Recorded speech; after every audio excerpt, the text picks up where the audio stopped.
Itong lugar namin, Sitio Maligay Dos, San Vicente, San Pedro, Lamuna.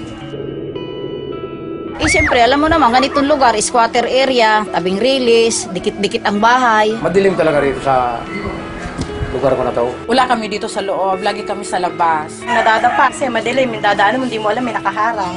Tutulog na lang ako, wala ilaw eh.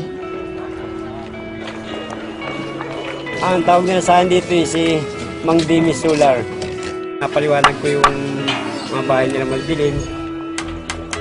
Bubutas ka ng yero, lalagay mo yung bote, lagyan mo siya ng sealant, bago lagyan mo siya ng tubig na mineral, lalagyan ng sunrops.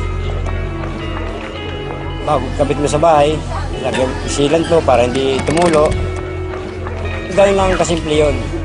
Dati yung ganito, ito kadilim nung bago ko pagkakapitan.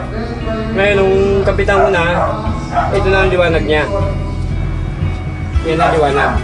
Umili po ako kasi bote lang, tubig. Maliwanag na yung bahay mo.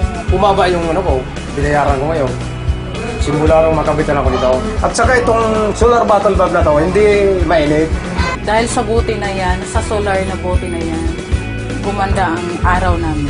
Ang nalagyan na namin ito ay bali 643.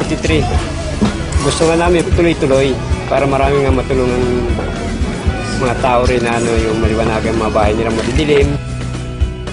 Parang katulad na rin ng bumbilya. Sa atin natin nakakalimutan at pakinabangan na ngayon.